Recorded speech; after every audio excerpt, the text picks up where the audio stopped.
Les enseignants et directeurs des écoles ciblées dans les communes de Porto-Novo et d'Angbo, dans le cadre de la mise en œuvre du projet Appui à la promotion de l'éducation à la citoyenneté en milieu scolaire, au Vidagbe, et les animateurs du CAEB ont pris part du vendredi 11 au samedi 12 octobre 2024 à Porto-Novo à un atelier de renforcement des capacités. Cette initiative, qui émane du Conseil des activités éducatives du Bénin CAEB, financée par l'association française Partage, fait suite à un certain nombre de constats. Au Vidagbe, nous l'avons initié suite à un certain nombre de constats auprès des adolescents et des jeunes aujourd'hui, où nous disons, pour pallier à ça, il faut peut-être prendre les enfants plus tôt.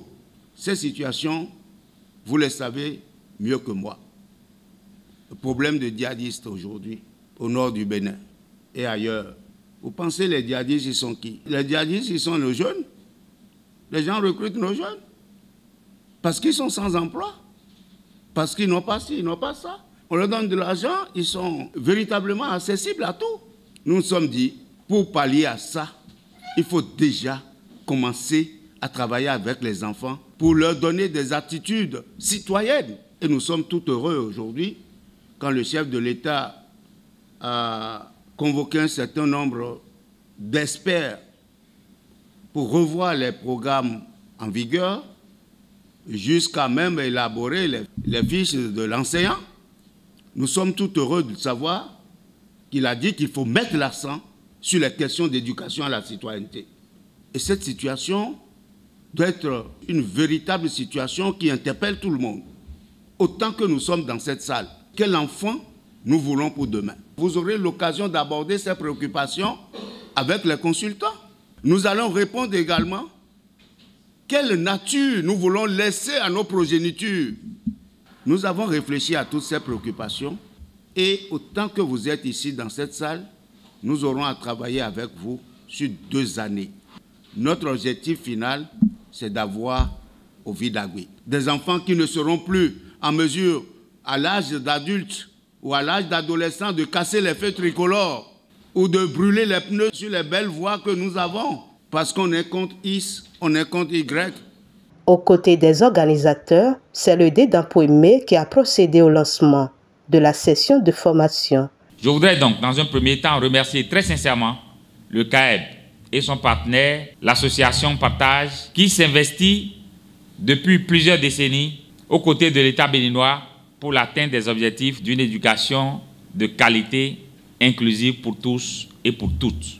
Par ailleurs, je vous convie, chers participants, je ne le doute pas un seul instant, je vous convie donc à une participation active à cette formation à travers une écoute attentive, à travers votre participation et votre esprit de curiosité, afin d'être édifié pour mieux réussir dans la mission qui est la vôtre, aux côtés de nos apprenants d'aujourd'hui, futurs et adultes citoyens de demain, en vue d'un Bénin meilleur. Généralité sur les objectifs du développement durable ODD, arrimage des enjeux planétaires et les situations d'apprentissage étudiées dans les classes de CE2 et CM1 sont les principales communications présentées au cours de cet atelier. Nous avons travaillé sur l'école qui est une chance pour tous. Alors quand cette chance est brisée, la pauvreté s'installe, l'incompréhension est là, alors que l'école permet à toute la société, à tous les enfants de s'outiller, de s'armer, d'avoir les outils qu'il faut pour être des agents de développement responsables. Alors, la nouvelle approche, c'est qu'on parle des objets précis. On a des objets concrets. Les enfants utilisent ces objets-là, ils observent, ils disent leur compréhension et on les accompagne à mieux comprendre. Et à la fin, on les amène à prendre des décisions. Qu'est-ce qu'il faut faire? Comment il faut agir? Pour que la situation qui prévaut aujourd'hui puisse connaître une amélioration. Par exemple, pour l'éducation, nous avons dit, eux ils sont déjà à l'école, parce que ce n'est pas l'école qu'on les a touchés, qu'on les touche. Ils vont pouvoir prendre la décision de sensibiliser les parents qui n'envoient pas leurs enfants à l'école, ou de saluer même leurs camarades qui manquent d'aller à l'école, même quand on les inscrit pour aller à l'école, ils font l'école buissonnaire comme on le dit, ou des enfants qui sont à l'école mais qui ne travaillent pas. Donc, d'une manière ou d'une autre, on doit changer de comportement et nous devons aller ensemble pour que la société de demain soit meilleure. Vous savez, aujourd'hui, quand on y réfléchit ou quand on relit un peu les curricula, la question de développement durable, des ODD notamment, c'est une question qui est présente déjà dans les curricula.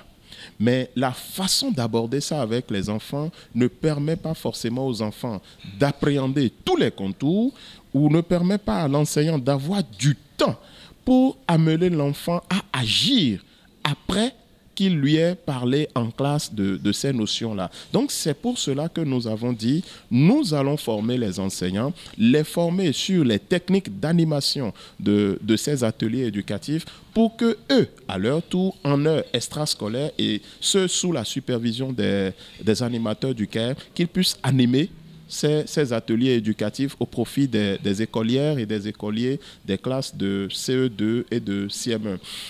Il y aura par école une trentaine d'enfants qui seront concernés par ce projet et cette trentaine d'enfants va pouvoir réinvestir toutes les connaissances, toutes les aptitudes acquises sur le reste des enfants. Cela dit, c'est que dès que nous animons les ateliers éducatifs avec la trentaine d'enfants par école, nous nous attendons à ce que cette trentaine d'enfants sensibilise les autres enfants. Nous nous attendons également à ce que l'enseignant qui a été formé, l'enseignant qui anime les ateliers éducatifs puisse parler autrement de la question des ODD, de la question de la citoyenneté, de la question de la préservation de l'environnement, qu'il puisse en parler autrement avec les élèves en classe et qu'il puisse en parler autrement également lors des unités pédagogiques qui sont organisées pour que, je l'ai dit tantôt, il n'y a qu'une dizaine d'écoles qui sont concernées là pour ce projet. Mais en fait, il n'y a pas qu'une dizaine d'écoles à Porto Novo. Il n'y a pas qu'une dizaine d'écoles dans la commune de Dangbo. Mais nous comptons sur le fait que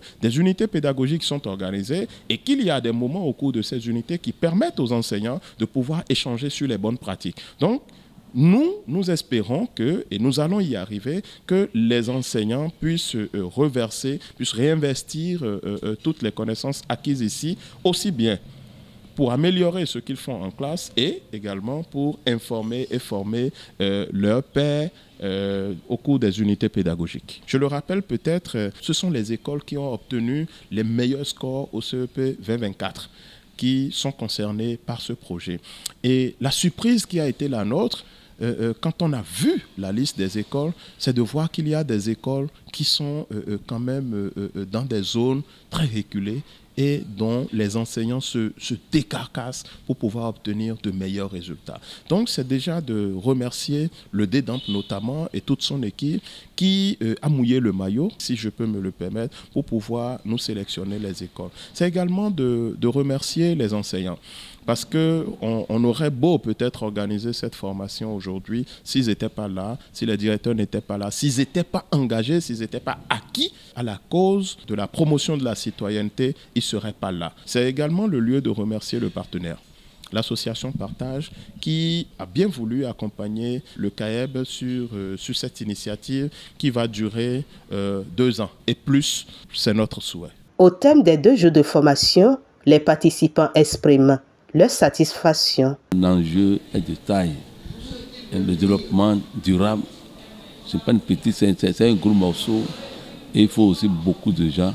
Il faut que ça atteigne beaucoup de gens pour qu'on puisse vivre durablement. Je remercie beaucoup les initiateurs, ceux qui ont pensé afin d'offrir à l'enfant une vie meilleure, une vie qui peut construire et aider le monde entier et la société tout entière. Grâce à cet atelier de renforcement des capacités, ces enseignants et directeurs d'école se sont appropriés comment conduire ces ateliers éducatifs et les thématiques qui vont leur permettre de travailler avec les enfants pour que ces derniers maîtrisent au mieux les enjeux mondiaux.